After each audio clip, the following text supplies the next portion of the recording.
সাতক্ষীরার প্রাণসায়ের খাল রক্ষা, জলবদ্ধতা নিরসন ও পানির অধিকার নিশ্চিতকরণের দাবিতে কর্মপরিকল্পনা ঘোষণা করেছেন সাতক্ষীরা ইয়ুথ এলায়েন্স। চ্যানেল এইসের স্টাফ রিপোর্টার আব্দুল ওহাবের পাঠানো তথ্য ও ভিডিও চিত্রে থাকছে বিস্তারিত।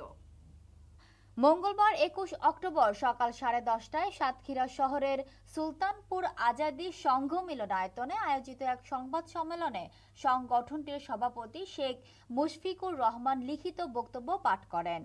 তিনি বলেন, সাতক্ষীরা শহরের বুক চিরে প্রবাহিত প্রাণসায়ের খাল শুধু একটি জলাধার নয়, এটি জেলার ইতিহাস, সংস্কৃতি ও অর্থনীতির সঙ্গে গভীরভাবে যুক্ত। ব্রিটিশ আমলে স্থানীয় জমিদার প্রাণনাথ রায় চৌধুরী 1860 থেকে 1865 সালের দিকে শহরের উন্নয়ন, নৌযান চলাচল ও কৃষিকাজের সুবিধার্থে এই খালটি খনন করেন। তার নাম অনুসারে খালের নামকরণ হয় প্রাণসায়ের খাল। এ সময় খালটি মরিচচাপ নদী থেকে বেতনা নদীর সঙ্গে সংযুক্ত ছিল এবং এটি ছিল নৌযান চলাচল, সেচ ও স্থানীয় বাণিজ্যের প্রধান মাধ্যম। বর্তমানে খালটি অবৈধ দখল, আবর্জনা ফেলা, বাজারের বর্জ্য ও অপরিকল্পিত স্থাপনার কারণে মারাত্মকভাবে দূষিত ও মৃতপ্রায় অবস্থায় রয়েছে বলে অভিযোগ করেন তিনি। সংযোগ খালগুলো বন্ধ হয়ে যাওয়ায় পানি প্রবাহ ব্যাহত হচ্ছে, যার ফলে শহরে জলাবদ্ধতা, দুর্গন্ধ ও স্বাস্থ্য ঝুঁকি দিন দিন বাড়ছে। নিয়মিত খনন না হওয়ায় খালের তলদেশও ভরাট হয়ে গেছে। মুশফিকুর রহমান বলেন, প্রাণসায়ের খাল শুধু একটি জলপথ নয়, এটি সাতক্ষীরা শহরের ঐতিহ্য, পরিচয় এবং পরিবেশগত ভারসাম্যের প্রতীক।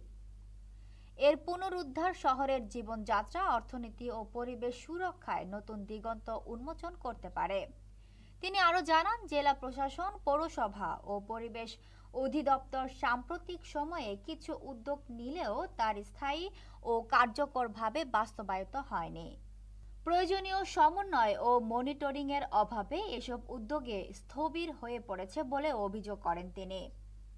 সংবাদ সম্মেলনে জানানো হয়, খালের নান্দনিকতা ফিরিয়ে আনতে দুই পাড়ে পরিচ্ছন্নতা অভিযান, বৃক্ষরোপণ ও সৌন্দর্য বর্ধন কার্যক্রম হাতে নেওয়ার আহ্বান জানানো হয়েছে। এছাড়া যথাযথ স্থানে ঢাকনাযুক্ত ডাস্টবিন স্থাপন, নিয়মিত বর্জ্য অপসারণ, ড্রেনেজ ব্যবস্থা সংস্কার, অবৈধ দখল উচ্ছেদ ও পরিবেশ অধিদপ্তরের সহযোগিতায় নিয়মিত মনিটরিং কার্যক্রম চালুর দাবি জানানো হয়। এ সময় বক্তারা বলেন, স্থানীয় যুব সমাজ ও নাগরিক সংগঠনের সমন্বয়ে খালের পরিচর্যা ও উন্নয়নের জন্য একটি তদারকি কমিটি গঠন করা প্রয়োজন। পাশাপাশি দূষণকারী স্থাপনা, বিশেষ করে কসাইখানা, খালের পাশ থেকে স্থানান্তর করতে হবে এবং বন্ধ হয়ে যাওয়া সংযোগ খালগুলো পুনরায় সচল করতে হবে। ইয়ুথ এলায়েন্স জানায়, আগামী 23 অক্টোবর 2025 তারিখে নাগরিক সমাজ, জনপ্রতিনিধি, রাজনৈতিক নেতৃবৃন্দ, যুব সংগঠন ও স্থানীয় জনগণকে নিয়ে মুভমেন্ট কর্মসূচি পালন করা হবে। একই দিনে জেলা প্রশাসকের কাছে স্মারকলিপি প্রদান করা হবে। সভাপতি মুশফিকুর রহমান বলেন, প্রাণসায়ের খাল রক্ষার এই আন্দোলন শুধু পরিবেশ রক্ষার উদ্যোগ নয়, এটি আগামী প্রজন্মের টিকে থাকার সংগ্রাম। প্রশাসন, পৌরসভা, পরিবেশ অধিদপ্তর ও নাগরিক সমাজ একসাথে কাজ করলে খাল আবারও ফিরে পেতে পারে তার হারানো নান্দনিকতা ও জীবনী শক্তি। তিনি আরও যোগ করেন, আমরা চাই সাতক্ষীরা শহর হোক প্রাণবন্ত, নান্দনিক ও দূষণমুক্ত। সবাই মিলে এই আন্দোলনকে সফল করতে হবে। সংবাদ সম্মেলনে সংগঠনের সহসভাপতি হোসেন আলী, সাংগঠনিক সম্পাদক ইব্রাহিম খলিল এবং যুগ্ম সাধারণ সম্পাদক কর্ণ বিশ্বাস উপস্থিত ছিলেন।